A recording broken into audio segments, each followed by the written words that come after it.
Okay, welcome back, everyone. Now our second speaker is David Holmes from the University of Leiden, and he will teach us about piecewise polynomials and intersection theory. As always, please feel free to ask questions via the chat window or just unmute yourselves and ask right away. Thank you very much for the opportunity to speak. And like everyone else, it would have been even more fun in person. But I'm really grateful that you guys have carried on and made things work. I was supposed to be organizing a conference, and then Corona came and we said, oh, we'll wait till Corona's over. And that was, well, as you can imagine, a while ago. So this seems to be the way to go. Okay, so piecewise polynomials and intersection theory. So I'm going to work for today over a field K. You can take the complex numbers with little loss of I mean, that's fine. You can also take some Dedekind scheme if you really want. That also works. But just sort of concreteness to work over a field, and then I'm going to fix x over k, which is going to be, say, integral scheme of finite type.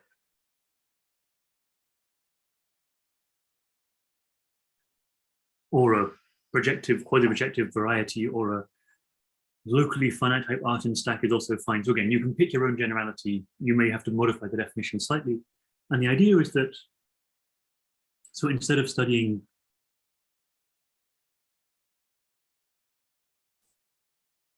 divisors or cycles on X,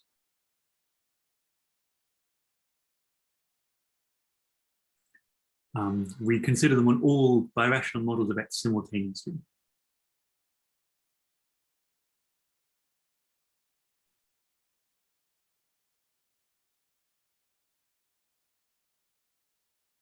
So I guess as a very simple example, maybe you blow up X in some smooth point, and then the exceptional divisor of this blow up, it's of course not a cycle on X, and X has dimension 1, which is not the case I had in mind. So you're thinking of this as being like a sort of, it's a divisor on a blow up of X, but you're sort of thinking of it as being a kind of a birational divisor on X or something like that.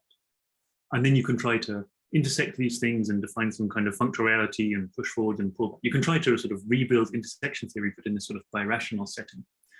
And some of it works and some of it doesn't. And there's also a lot of choices about level of generalities to make. And I'm going to try to just sort of make some choices somewhat arbitrarily today and hope that it all works out. Okay, there is one sort of point that we have to agree on, is what do we mean by birational models of X? And so I'm going to make a sort of a choice. So let's have a definition. Is this a definition? I'm not sure. So it's going to be called B. So it's going to be a non-empty, and it's going to be a full subcategory of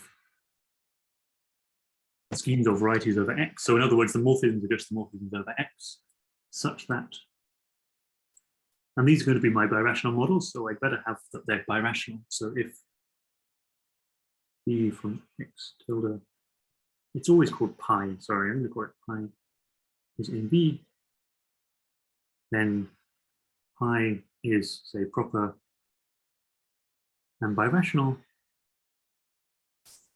Or if you prefer projective, again, it's not going to make any difference in the end.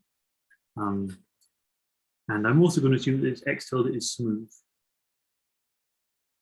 say over K. Because I'm going to want to talk about Chow rings in intersection theory, and this is going to make my life easier. And I'm going to have a second condition, which is that this B should be co-filtered. And if, like me, you always get confused between co and non-co, then this just means, so for all, basically, I can dominate any two models by a third. So if X1 and X2 are in B, then there exists an X3 in B with necessarily unique maps X3 to X1 and X2. Okay, and so as usual, essentially all of these assumptions can be relaxed or removed, and then you make some certain wins or losses later on in the theory, and it's all fine, but this is sort of hopefully enough for today. And so this is the collection of all the models, and I'm going to look at sort of a Chow groups or Chow rings of all of these X tildes at once and sort of package them into a single gadget. So maybe some examples. If when characteristic 0, we can take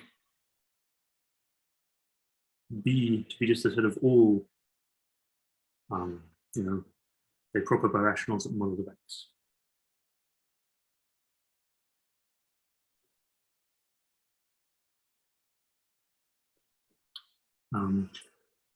So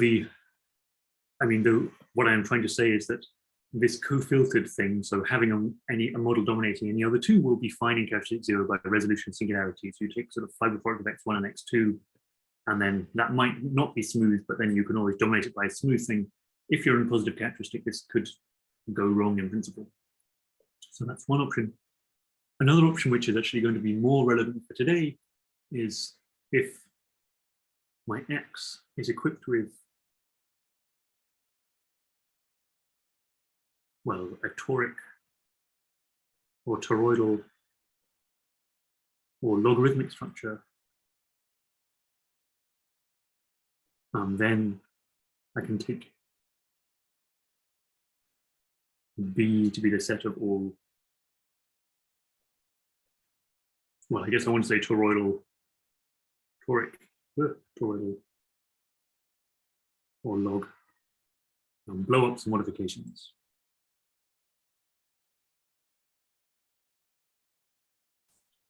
Okay, so I guess a way to make this more concrete is suppose that my X is some smooth projective variety equipped with a normal cosines divisor, which I'm thinking of as a boundary somehow. Then what I'm going to do is I'm going to allow myself to blow up in any boundary strata with their reduced structure. And then the resulting thing will again have a normal cosines boundary, and I can also blow up in the strata of that, and I can iterate this as many times as I want. And this will give me some tower of things. And this will be the B that I'm interested in. Okay, so I've got one of these systems of models, and what I'm going to look at is like either sort of direct or inverse limit of Chow rings or Chow groups of objects here. So there is actually a choice to make, because if I have, if I've got my map pi from x tilde to x, then I have both a push forward from, I can take a cyclon x tilde and push it forward to x, or I can pull back the other way. And that gives us two different ways of taking a sort of a limit over B. And as far as I can tell, they're both interesting, they're both worth doing, and they give very different answers. So I'll sort of write that down a little bit carefully. So I'm going to formalize these limits, I'm going to define myself some covariant functors.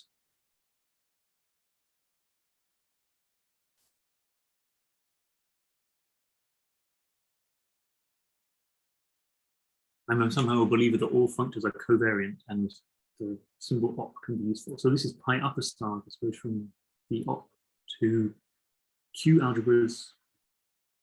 And I'm just going to send x tilde will go to CH Q coefficients of x tilde. So here my x tilde is, as promised, some smooth variety, and so it has a Chow ring. I'm then tensoring with Q to make it a Q algebra. You can do this all with integral coefficients, but then you have to work a bit harder. And then the reason I put an op here is because this upper star indicates my maps are going to go via pullback. So supposing I have, say, pi from x1 to x2, this is going to go to pi upper star from Chow of x2 to of x1.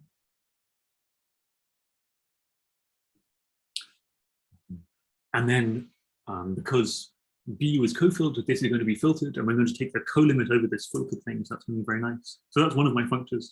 The other one is the push forward one.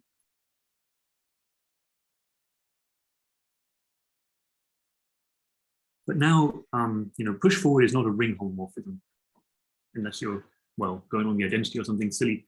And so this is only going to go to Q. So I'm going to take basically the same map, x tilde goes to CH Q of x tilde, but I'm only thinking there as a vector space because my maps are not going to be Q algebra maps. And again, pi goes to pi lower star.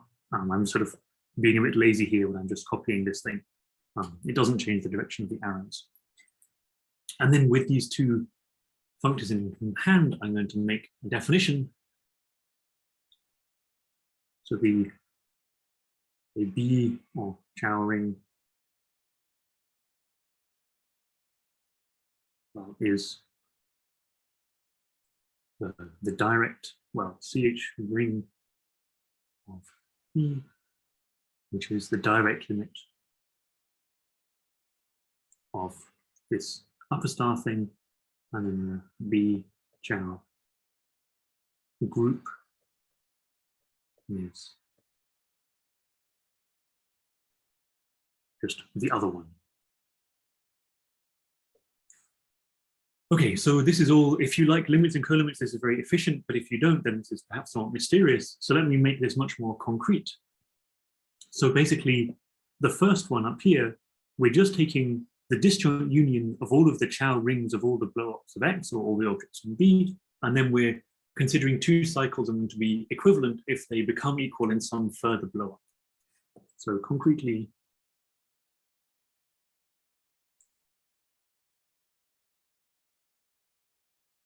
well, I guess B or X. I mean, logically I should write B, but I want to write X. I guess it'd be good for now and write B. So this is just the disjoint union of, let's say, X tilde in B of CHQ of X tilde modulo equivalence relation. And then I'm going to set two things to be equivalent.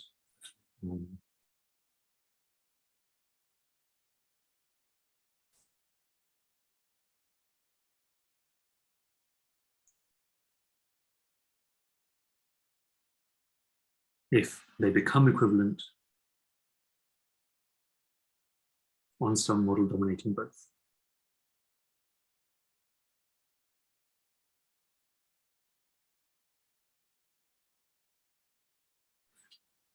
Okay, so the reason for requiring my categories to be co-filtered or filtered is exactly to give myself this concrete presentation. So the categorical framework actually works more generally, but I don't have a nice presentation for these objects. Okay, and so what does the group version look like? So this is, you can think of the set of basically to every object in B. So on every model of X, I should specify a cycle.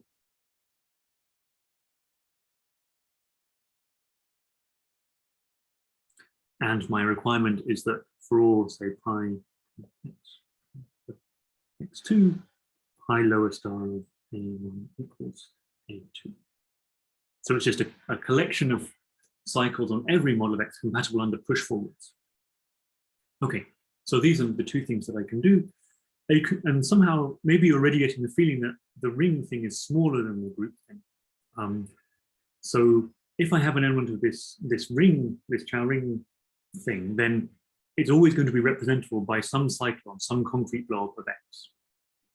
On the other hand, if I have one of these sequences, there's no reason why, like you could make an element which sort of stabilizes by like fixing it on one model and pulling it back and pushing it to all other models, sort of propagating it around your system. But there's no reason for your guy to override in this way.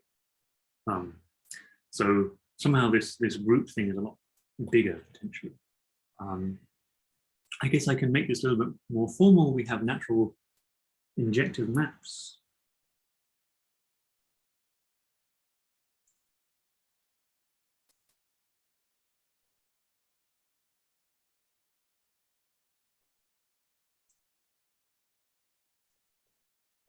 From the sort of conventional Chow ring of X goes to this birational Chow ring, and this is just pulling back a cycle.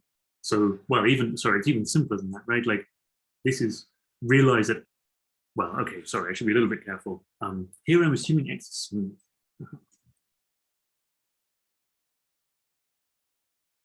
And probably X is actually in B, right? And then this is just realizing that, it's one of these representatives. If X happens not to be in B, you put it back to something that is in B, and that's all fine and healthy. On the other hand, if you have one of these sort of colimit, these ring elements, then, well, apparently I should be able to build an element of the group thing. So I should be able to build a representative in every model of X. And the way I do that is by saying, well, if the model that you give me dominates the one I started with, I pull back. And if it lies below the one I started with, I push forward. And then because I know that any two models are dominated by a third one, then I can always get to anywhere I want by taking hats. And then I better check that everything is well defined and it all works out beautifully.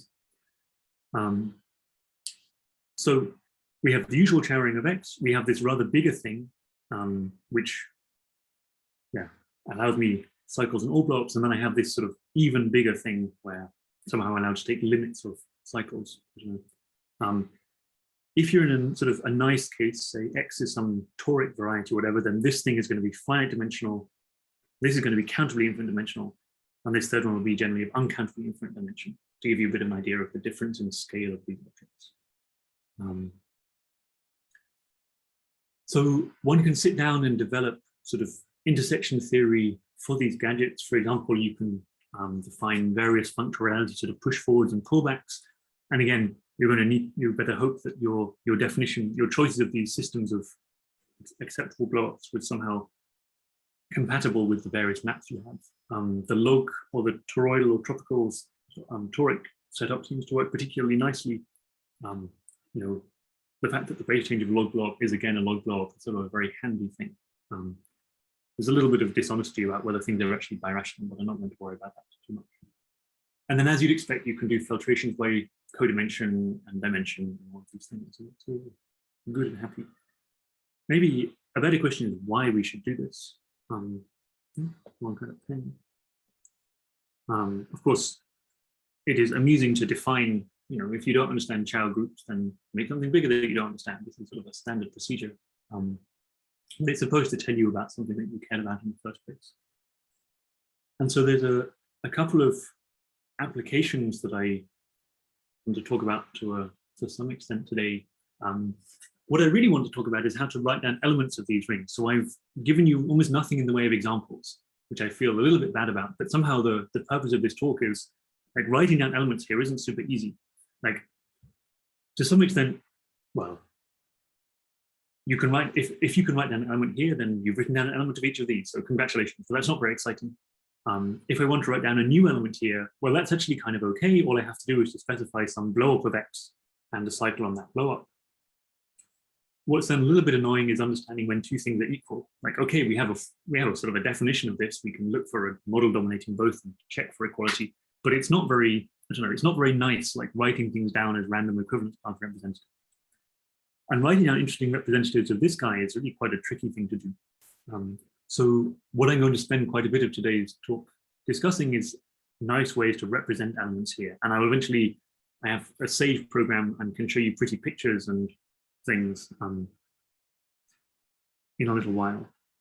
But before getting to the pretty pictures, again, there's a question of what's the motivation for this? And there are various people working on this in various directions for various purposes. And so I'm going to be very egocentric and talk about the applications that have sort of come up in things that I do, really because they're the ones that I understand. So I don't want to suggest this is exclusive, but it's a property of me that these are the ones I'm going to talk briefly about. And so I mainly want to focus on something motivated by moduli of curves and sort of Gromov-Whitney things. But I want to start with a little one that's sort of I'll start by briefly mentioning an application to integrals of singular metrics.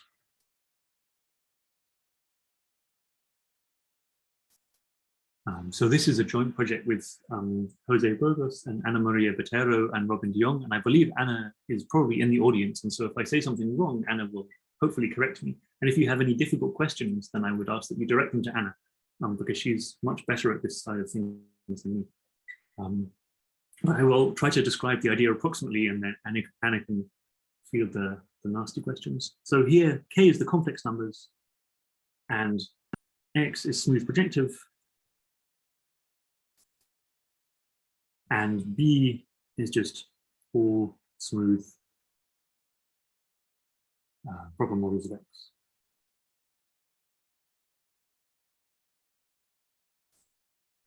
And so the starting point is this sort of classical theory. So if F L is a line model on X with a smooth hermitian metric,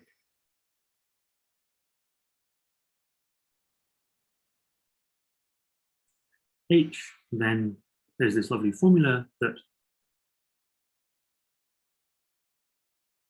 on the one hand, you can ignore H completely and you can just define first Chern class of L, which will be some divisor on X, and then I can raise it to the power equal to the dimension of X, and that's exactly the power I need to get a number out of this thing. So it's just the self-intersection to the top self-intersection of this divisor, and then this is equal to the integral over X of the first Chern form of X raised to dimension D times, sorry, dimension X times. So this is basically I choose, this is a 1-1 form, and I define it by choosing a local generating section for L, and then I take DDC of the metric evaluated on that local generating section, and I check that the form doesn't depend on choices of things, and so these glue to a global 1-1 form, and then I have this integral. And so to me, this is the less scary side, and so to me, this is a tool to compute integrals without having to do analysis. But to the other half of the world, this is the nice side, so it's a way to compute intersection numbers by doing some nice familiar analysis. So this is a matter of perspective, which of these sides you prefer. And so to some extent, this is sort of could be the end of the story, because if I have any line model on X, because X is smooth and projective, I can always find, or there always exists, a smooth hermitian metric.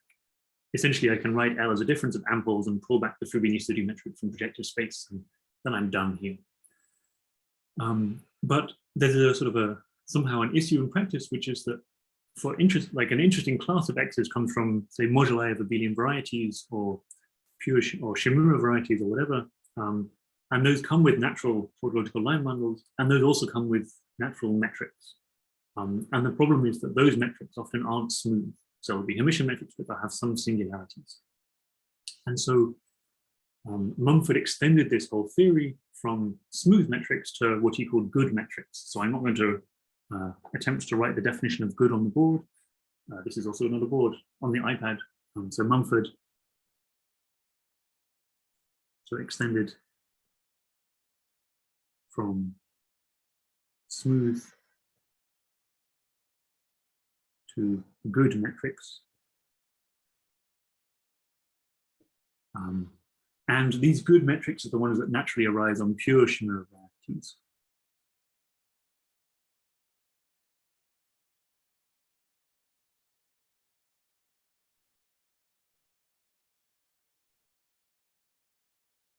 And so, I mean, the example that I keep in mind is moduli space of abelian variety. And so the starting point of this project that we've been working on for quite a number of years now is, can we take this a little bit further? So instead of looking just at moduli of abelian varieties, can we look at, say, the universal abelian variety over the moduli space? Or if you like, moduli of pointed abelian varieties, or more generally mixed Shimura varieties.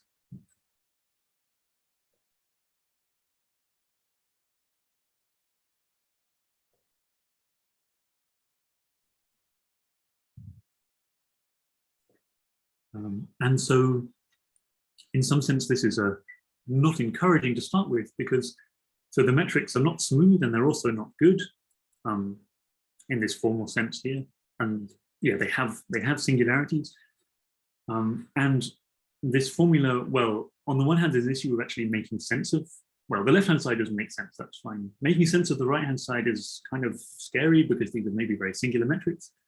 But it turns out that there is a good theory of how to define the right-hand side in this context. This is the non-pluripolar products of Buxom, Acidio, Guegi, and Zirahi. I'm sorry for my terrible pronunciation. So we can define the right-hand side and we can define the left-hand side, and they're not equal. So it's kind of unfortunate.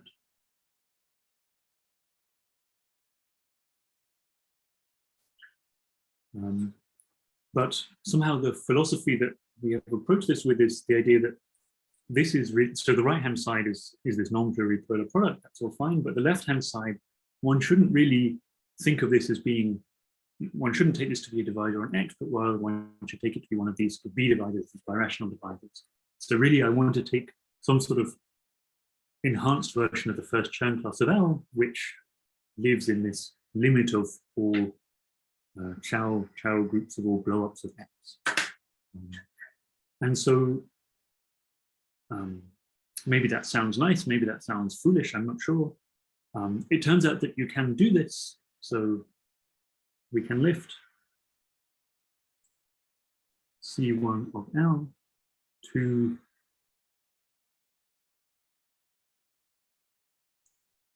this sort of limiting Chow group of the of our mixed Riemann variety. And then, of course, we're in trouble because we want to take the self-intersection. We want to use the ring structure to multiply it with itself and get a number. And this is not a ring; it's only a group. And so, yeah, there's a sort of a technical point here about. It turns out that you can. So this contains the ring thing. And it turns out that you can extend the ring structure a little bit.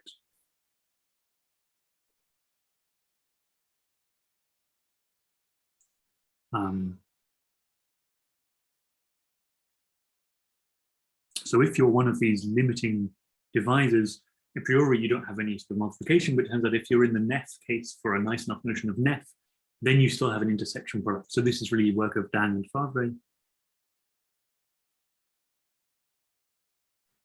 Okay, and so you can actually make sense of the left-hand side of this formula, where this is now one of these sort of B divisors, one of these enhanced things. And then I mean, the point of all this, the reason I'm telling you the story is because then this equality is then true. So with this enhancement, I'll write some people's names. So theorem, which is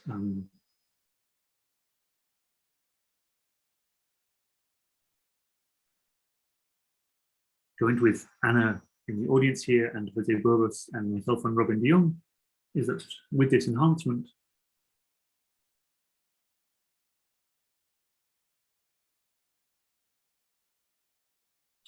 this formula star holds. Also for mixed Riemann varieties.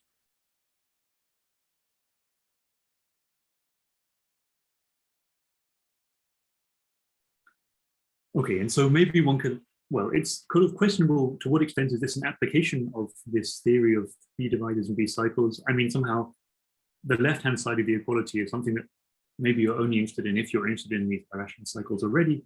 But maybe sort of some reassurance it is in fact possible to use this to compute dimensions of spaces of Segal-Jacobi forms and to do some sort of to me, non-trivial things with it. I should maybe mention also that this was already known for mixed Riemann varieties in genus 1, say, so for elliptic curves and universal curves. This was a result of Burgos, Kramer, and Kuhn. And so somehow what we're doing is extending their work to higher dimensions, degrees. So this was one of the applications I wanted to talk about, and there's not been anything very obviously tropical in anything I've said so far. Essentially, because here we're allowing too many blocks. I don't know, maybe I shouldn't say that. So I want to talk about a second application.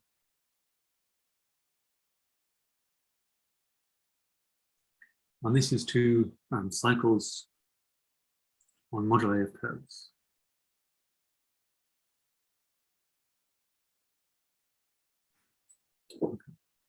And so there's a particular cycle, this double ramification cycle, which there have been various papers about in the last few years. And so the idea is that it's not really a cycle on the moduli space of curves. It's really one of these B cycles. It lives on some blow-up of the moduli space of curves. And then if you are sort of foolish enough to push it down to the moduli space of curves, then various pathologies will occur. And so there are various sort of nasty aspects of the subject, and they all go away if you're prepared to work in this sort of birational, this more flexible setting. Anyway, some definitions. So the basic idea is that I'm going to have C to X is some stable curve. Well, the stability isn't really important, so pre-stable is fine. So this is just a proper flat family of curves, and so the fibers are all one-dimensional and they have at worst nodal singularities. And D inside X is the locus where C is not smooth. And we assume D is a normal cosines divisor. So the classic example of an X would be like MGN bar, so the Deligne-Mumford-Knudsen commactification of the moduli of stable curves. But you can take any family you like. And actually, this normal crossing assumption is not a big deal anymore. But it'll be a little bit convenient later. Okay, and then we have L on C, a line bundle. You can fix your favorite line bundle. So a classical one is if my family of curves has some, I mean, you can take the trivial bundle, but that won't be interesting. If your family of curves has some sections, then you can view those as divisors, and you can just take, you know, O of some divisor you go for these things, or you can take like the relative dualizing sheaf, sheaf for differentials. These are all nice ways to construct line bundles. And then the goal of this sort of area somehow is to describe whatever this means, the locus of points in X, such that the line bundle L is trivial when restricted to the fiber of X.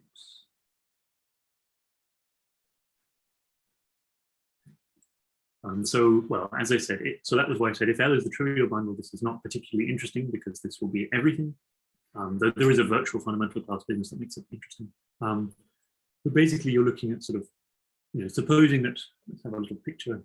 If here's my X and here's my C, and supposing that my divisor looks something like 2 times this section and minus 2 times this section, then what I'm really looking at is I'm looking for points in the base such that on the fiber over that point, this divisor is a principal divisor. So in genus 0, it's not particularly exciting, but then in higher genus, yeah, you're really asking. So for example, in genus 1, you're asking, you know, if this is the 0 section of my elliptic curve, you're asking when is this 2 torsion point? And that gives you some collection of points in X. This is a sort of, I don't know, on the one hand, it's a reasonably natural sort of question to ask. It also has various applications, things coming from symplectic geometry and localization in Grove-Witten theory. So there's some sense in which, well, let's say if you can understand these subsets, which will soon be cycles well enough, then you know essentially Grove-Witten invariants of all toric varieties, or log Grove-Witten invariants of all toric varieties, which is kind of nice. So it's not only a sort of a fun question, but has some wider purpose. It's not very precise yet, so slightly more precisely,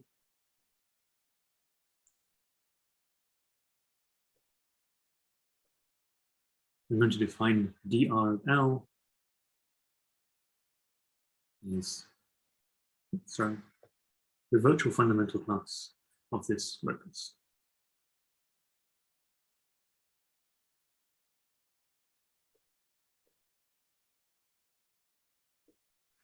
So and this is going to be in CH. So it's an algebraic cycle on X of codimension G, where G is the genus of my family of curves. Okay, so this is, I'm sorry, this is completely not a definition. I can, you know, there are some audiences where if you say virtual fundamental class and everyone just smile and nod and we pretend we know what we mean. I'm not sure if this is one of these audiences, and I hope not, because it's not very healthy. There is a really long story behind how you actually construct this thing carefully. But what I want to, that's sort of not what I want to focus on too much for today. What I want to think about is like, imagine that L is some sort of interesting line bundle. Say, for example, you have this family of elliptic curves and you've got 2 times this divide, 2 times this section, minus 2 times this section. So then under those sort of nice conditions, this will be an honest, this subset will be an honest codimension G subset of X, and then you're basically taking its fundamental class. There are also issues when the curve is not smooth, but again, that is a story for another day. Excuse me, David, can I ask a quick question? This makes only sense if you have degree 0 or something. Well, okay, that's great. So if the degree is not 0, it's going to be empty for silly reasons. But it's also, so indeed, if the degree is not 0, it's empty. The amusing thing is that we have beautiful formulae for this thing, and they actually make complete sense if the degree is not 0, but they're also wrong. So there's something a little bit, I mean, I don't know, it may be that there's a correct definition in non-zero degree which fits with those formulae, but I don't know what it is. So for the moment, it's just empty. Okay, and so, yeah. Having not said what this is, then I can also not say what the sort of B refinement of this thing is. So that's nice. So there is a refinement. Oh, sorry. I was going to say what the D are. So this means double ramification.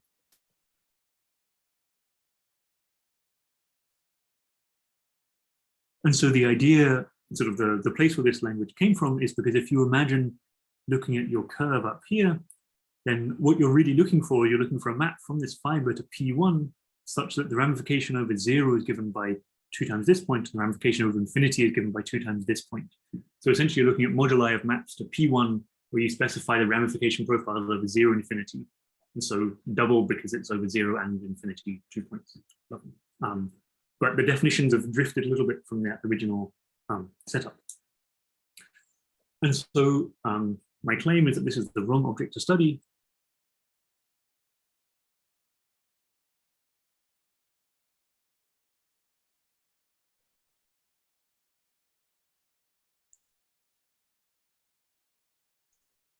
It's better to study a more toroidal or something version.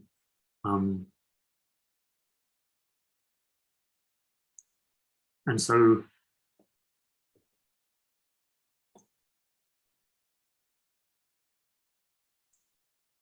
in the log Chow group of X. So what is this? I'm calling it log Chow of X just because this is by now the fairly standard notation. But what I want to say is that this is really, this is just the thing we've seen before.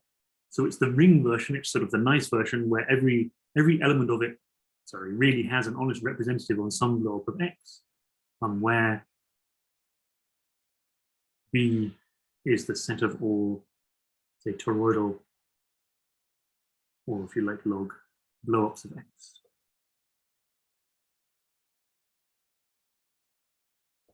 Okay, so again, you can blow up in boundary strata and you can iterate that as many times as you want, and that's what you're getting here.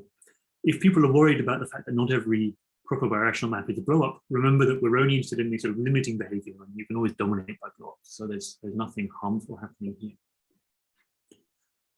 And so, yeah, this is a logarithmic virtual fundamental class, and there's a really beautiful story underlying the definition of this, which is due to Jonathan Wise and Stefan Marcus, in terms of essentially this thing is a moduli space of tropical divisors on moduli space of tropical divisors, and it's a lovely story, but it's not today's story.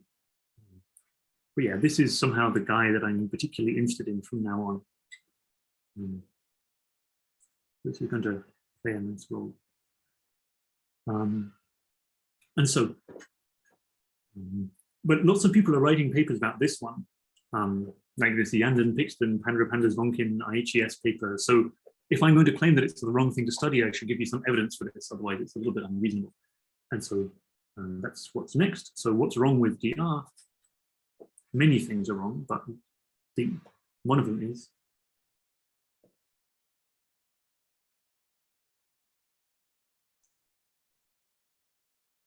I'm starting to wonder if I should take up this offer of not putting this talk on YouTube, but I'm having fun, so it'll be fun. And that is about what happens when you start to multiply DRs together.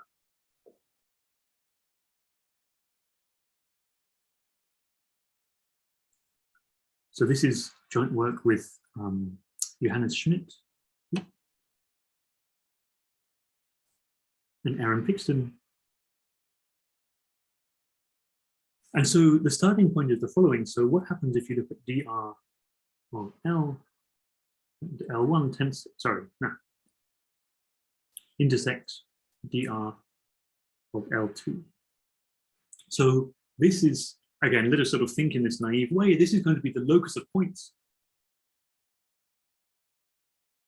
in X, where L1 restricted to Cx is isomorphic to L2 restricted to Cx, which is isomorphic to OCX. So it's just the locus where both of these things are trivial at once. And then from this description, the following formula is extremely plausible.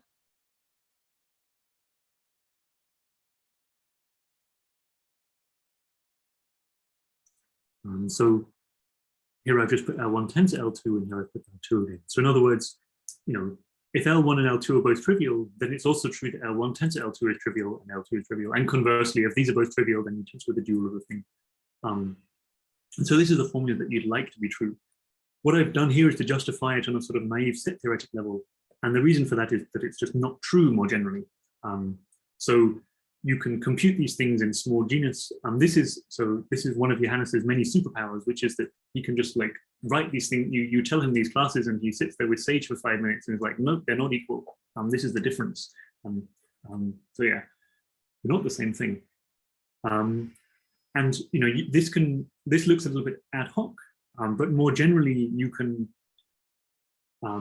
There should really be, you can think of this as like a GL2 invariance property for these sort of multiplied dr things. You can think of this as being kind of like taking your vector of L1 and L2 and multiplying by the matrix 1, 1, 0, 1. And the idea is that these sort of iterated dr cycles looking at the locus where two line bundles are trivial, these morally should have this sort of GL2Z invariance property. And indeed, multiples of m of them should have a GL-MZ invariance property, and all of these are false except for GL1Z, which is not so interesting. Yeah, so, but the good thing is that it is true for this log dr thing.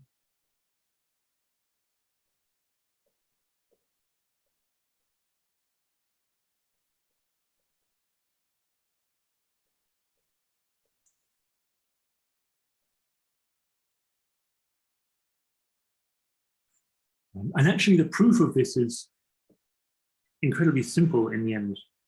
It really just comes like, yeah, it basically, so like the almost proof we gave here, which is by looking at the locus, you know, and say if this is trivial and this is trivial, then so the tensor product and vice versa. And here it really works almost the same way. So this is just a sort of simple consequence of the group law on the logarithmic Jacobian. If you're in, so if you have drunk the logarithmic Picard functor Kool-Aid, like that Sam Molko and Jonathan Wise are selling, then you believe this formula sort of very easily. Yeah. And so, so this is a reason why I like this log dr thing. But of course, the downside is it's much more complicated to write down. And so, you know, we're supposed to somehow try to, if we want people to like these sort of V Chow or log Chow things, then we have to convince them they're useful they tell us stuff about classical Chow, or to allow us to construct useful things at least. So one thing we can do is dr of say L1 comma L2 as the push forward of the product. Oops, sorry.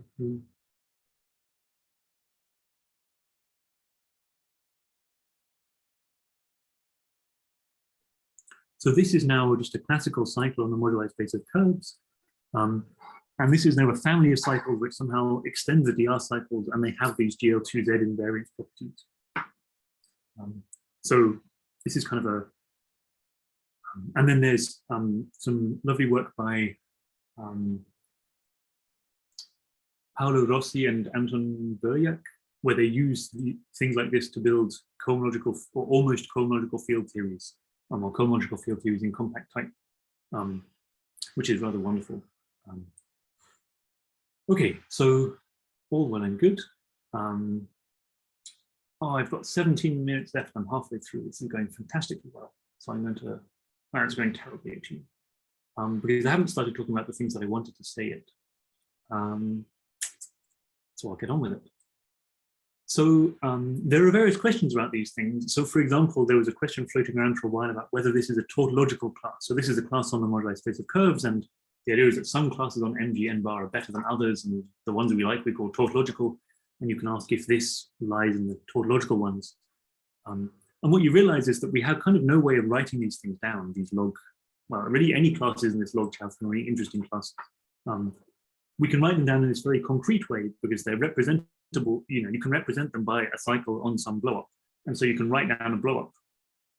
As in, I guess you can write down a list of the centers, and then on that thing you can write down a list of the components of the cycle. And but I mean, it's kind of a nightmare, and checking when the two things are equal is not going to be any fun, and it's not a pleasing situation. So the goal for the remaining 15 minutes is writing down elements of this thing.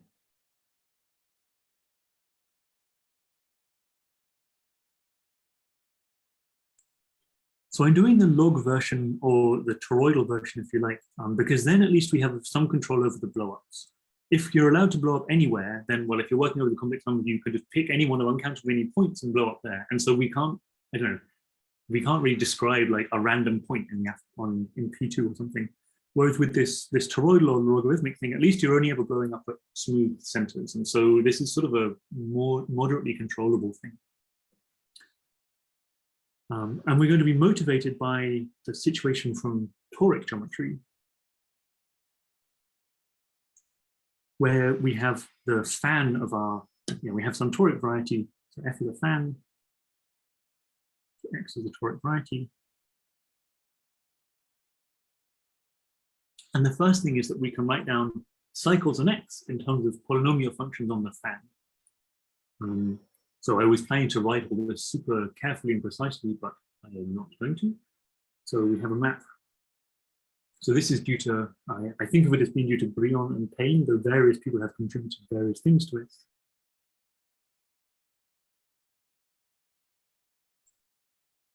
So I'm very sorry if I'm missing someone in the audience. But basically the idea is that you're going to have a map.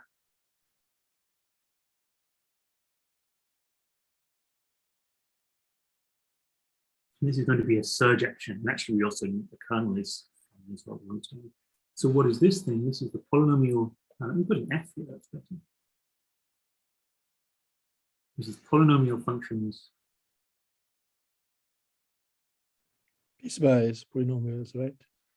No, this is a very good question. The thing is that there's something else that I want to call piecewise later on.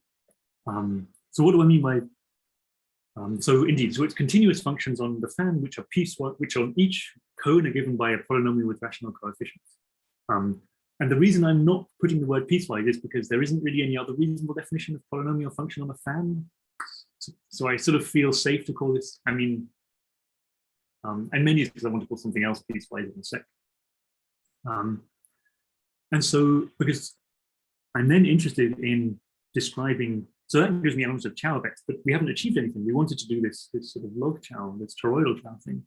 Well, what we can do is we can, so toric blowups of X essentially corresponds to subdivisions of the fan.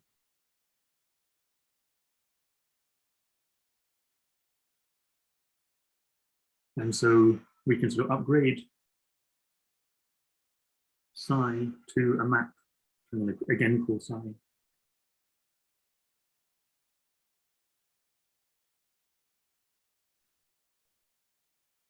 And so this is now this is the thing that I'm saying is piecewise polynomials.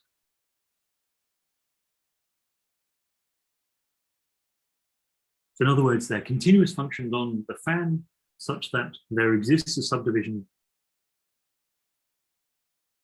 of F such that this thing is polynomial on each code.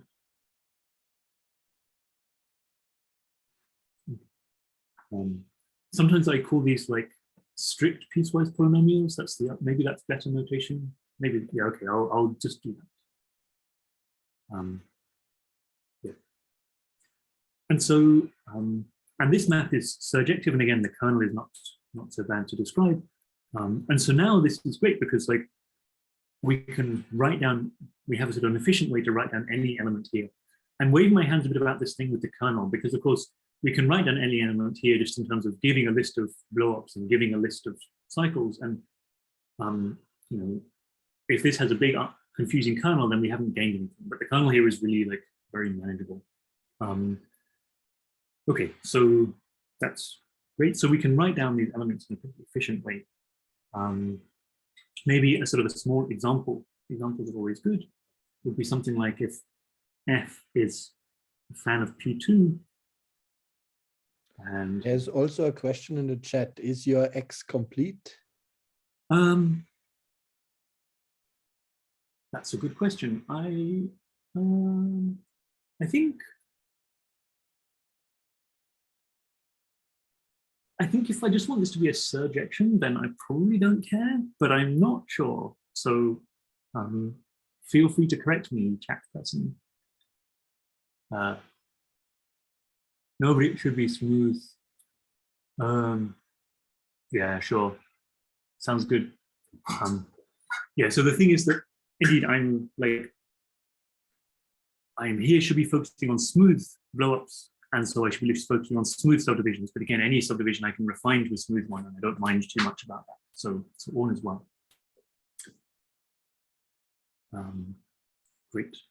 And so, right, so here I've drawn myself the fan of P2, and so I'm going to label the cones 1, 2, and 3.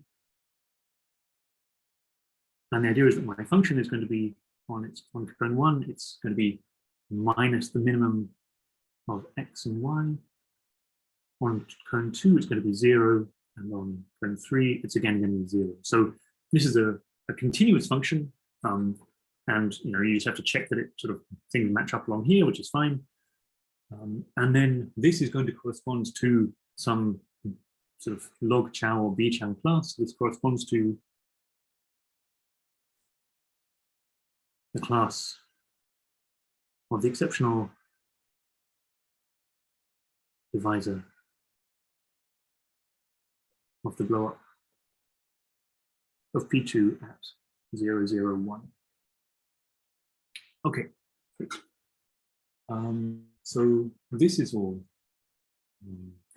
fine, but I don't just want to do the toric case. I really want to do the toroidal case and the logarithmic case.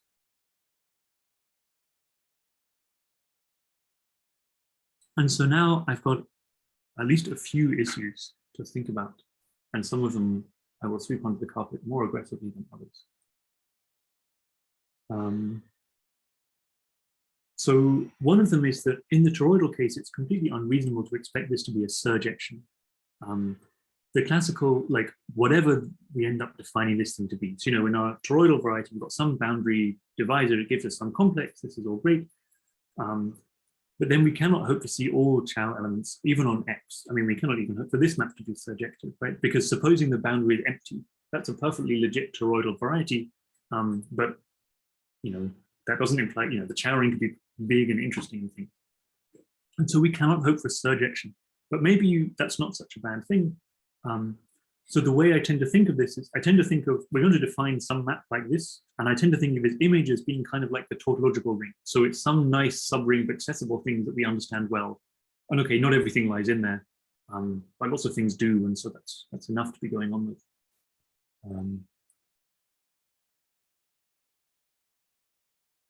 Awesome, thank you, Sam. Yeah, so I'm okay with the not smooth or complete. Great. And indeed, morally, all the Chows I'm doing kind of should be operational. Then everything works more nicely, but I'm being lazy for the purposes of giving a talk. I'm assuming smoothness everywhere. Okay, so I promised myself 4 minutes for sage pictures at the end. And so what's going to happen now? So the idea is that we replace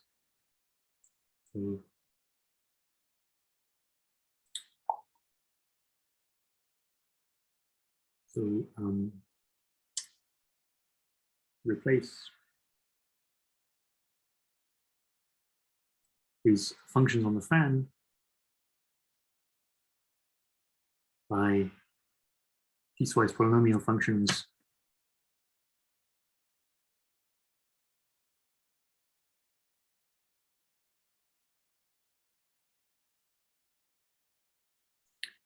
on the tropicalisation of X.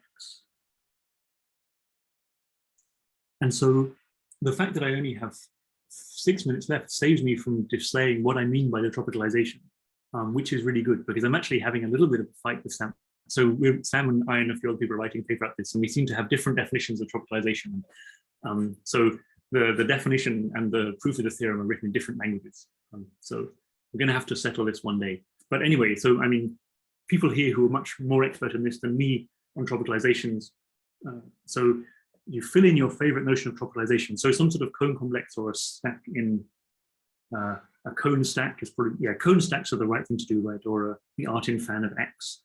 And then we have some notion of piecewise polynomial functions. And so there's actually so there's at least two ways of thinking about this that I'm aware of. So one of them is due to Rosa Schwartz and myself.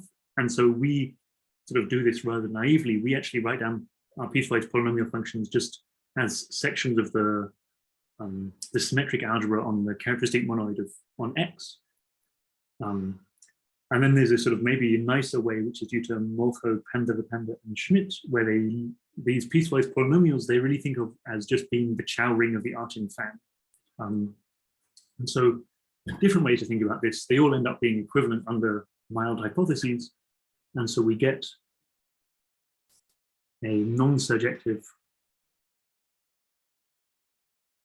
in general, map from piecewise polynomials from the tropicalisation of X to, say, this log Chow of X. And so this is actually quite so there's various ways to construct this map. Because of time, I'll tell you the way that's in the work of Molcho, Panda, and Schmidt, which is rather beautiful, which is that they think of, so their definition of these piecewise polynomial functions on tropicalisation. So the tropicalisation is the Artin fan, and this is just the chowing of the Artin fan.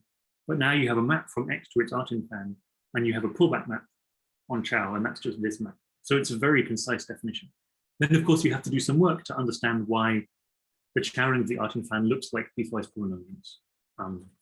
Yeah, there's some things to think about there. So what can we do with this?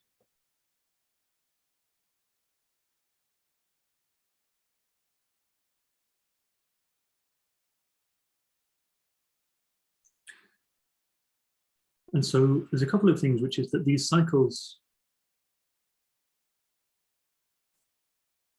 both the log dr cycle and these sort of iterated dr cycles, are tautological.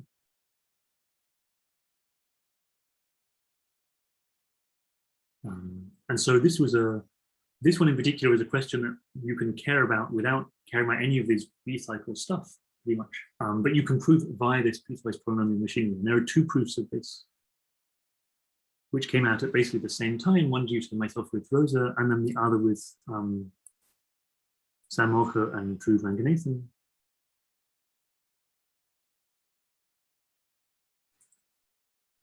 We can also, rather than just showing they're tautological, we can really give formulae to these things. Again. And this is sort of work in progress of myself with Sam and Rahul and Ravanda and Aaron Pixton and Johannes Schmidt. We've got a stage implementation, which I'll show you in a sec. We can also do formulae for the spin versions of DR. So this is where you have a curve with a line bundle and you fix, say, you look at a moduli space of square roots of that line bundle, and then you look at sort of the locus where that square root is trivial, which is with Giulio Orecchia. And then there's maybe a final bonus, which is, so if you're into this DR business, then the formulae which are due to, I mean, it was really Aaron Pixton's formula, and it was proven by Yander, Pixton, Panda, and Zonkin, is not always considered the most beautiful of expressions. It's got some appeal, but it's kind of a big, messy formula for this tautological class. It actually gets significantly simpler if you write it in this piecewise polynomial language. So this is kind of fun. Anyway, with 1 minute left, I want to show you, I promised to say how to write these things down, so I want to share the other screen, which is this one. So here we go. So I hope there's stuff on the screen for you. Yes. So there's lots of sage code, which I was not so interesting to look at. It can draw pictures of stable graphs for us in a kind of nice way. So here I've done an example in genus 2. So we've got 2 genus 0, so 2 copies of P1. It's like one of these $ curves, right? So there are 2 copies of P1 meeting at 3 points. And then we're going to look at certain modifications of the moduli space of genus 2 curves. And then you get fans, and then you get subdivisions of fans on which our piecewise polynomial functions are supported. And so this is the boring one, sort of essentially in degree 1, -1. And then degree 2 - 2, it gets a little bit more interesting. And then degree 3 - 3, it starts to look kind of cool. The coloring is all Sage's built-in coloring, so I can't take any credit. This is getting to the point where I wouldn't have wanted to do it by hand in degree 4. And then, well, I've got 5 and 6 and 7, and you can carry on. So if anyone wants like a really cool wedding ring or something, then you can carve in this way. So, I mean, I'm showing you pretty pictures because I really like them, but the more meaningful point is that there's a Sage implementation which like handles nicely these cone complexes of moduli spaces of curves and subdivisions and piecewise polynomial functions, and then translates back into the usual tautological ring. So kind of fun. Okay, that's everything, and I will stop now. Let us thank David at this point.